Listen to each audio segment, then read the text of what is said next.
I guess our weather is bad today, so everybody's home ready to come to court. I guess so. Okay, here we go. Today's date is June 8th, 2022. In Childress County, Texas, I call cause number 10902 in the interest of the Holmes children. What says the state? The state is ready. Present by audio and video is DeWanda Votow. Are you ready to proceed, ma'am? Yes, ma'am. The court's file reflects that William Holmes was served with notice of these proceedings back on February 18th of 2022. The return of service has been in the court's file in excess of 10 days. There's no answer from Mr. Holmes, nor has he made an appearance today. This case was set for 10 a.m., so I have called it and we are proceeding to default. It's now just a few minutes after 10. You may go ahead, Ms. Ware, call your first witness. The state calls DeWanda Votow. All right, Ms. Votow, could you raise your right hand? Yes, ma'am. Do you solemnly swear or affirm that the testimony you're about to give shall be the truth, the whole truth, and nothing but the truth, so help you God? Yes, ma'am. Thank you. All right, Ms. Ware. Ma'am, would you please state your name for the record? DeWanda Votaw. Okay, and you're the great-grandmother of Soraya and Melody Holmes? Yes, ma'am. How old are they? 11 and 13. Okay, and William Holmes, the father, is currently ordered to pay you child support and medical support for those children. Is that correct? Yes, ma'am. Are you aware that he's currently incarcerated in the Texas Department of Corrections? Yes, I am. Okay. Do you agree with the state's records that Mr. Holmes owes you a child support arrearage of $18,727.36 as of May 31st, 2022? Yes, ma'am. Do you also agree that he owes you a medical support arrearage of $1,036.09 as of May 31st of 2022? Yes, ma'am. Okay. Are you requesting that the court grant judgments in those amounts? Yes. Okay. And I've explained to you that since Mr. Holmes has no income, or we don't have any evidence that he has any income while he's incarcerated, we're going to ask the judge to modify the child support and medical support to zero beginning June 1st of 2022. Do you understand that? Yes, ma'am. Okay. And I've also explained to you that if for some reason he's released, we could come back to court and start the child support back up. Do you understand that? Yes, ma'am. Okay.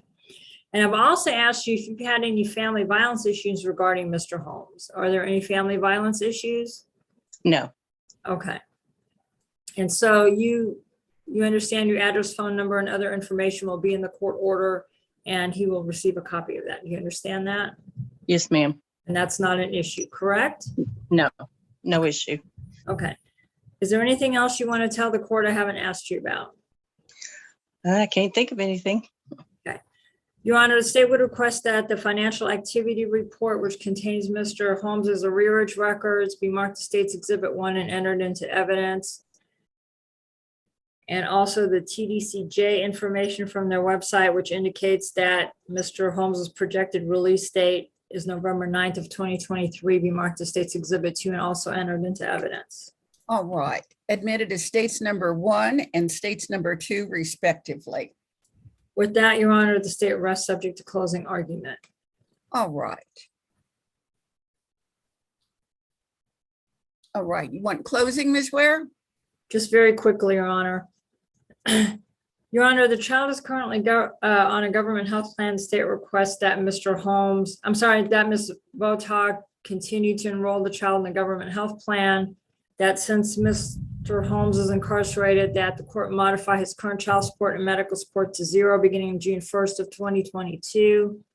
The state requests a child support arrearage judgment of $18,727.36 as of May 31st, 2022, and requests that the court order Mr. Holmes to pay that at $125 a month beginning the 1st of July of 2022. And a medical support arrearage judgment of $1,036.09 as of May 31st, 2022. The state requests that Mr. Holmes be ordered to pay that at $35 a month beginning the 1st of July of 2022. The state is not seeking any court costs or attorney's fees. And since Ms.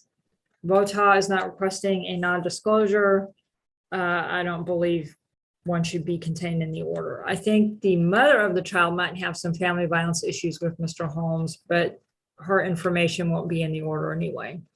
Okay. All right, based on the testimony then and the evidence before me, I'm granting the relief you're requesting. I'm granting judgments on both the child support arrears and the medical support arrears at the payouts you've requested. I'm modifying Mr. Holmes' child support to 0. And what's the start date? June 1st of 2022. Of June 1st, starting June 1st. And his medical support is also set at 0. However, Ms. Vota, continue to keep the kids on Medicaid. And if there are any medical bills not covered by the Medicaid, then Mr. Holmes will owe half of that. Okay. The other half would be carried by Ms. Davis, the mother. Yes. Okay. And I'm waiving court cost. Ms. Ware is going to prepare that order for my signature and I will sign off on it. There is a period of 3 business days during which anybody could request a new hearing. If somebody does that, you get a new hearing in front of Judge Messer and he'd start over and make his own decision. But if nobody does that, this order starts to become final and you should get a copy by email or regular mail within about 2 weeks. So Okay. if you don't, Ms. Vota, call the Wichita Falls AG's office and just remind them to send you one, okay? Okay, I sure will. Thank you. Thank you, Ms. Vota. Good luck to you and the children. Thank you so much. Thank you. Yes, ma'am. All right, bye-bye. Bye.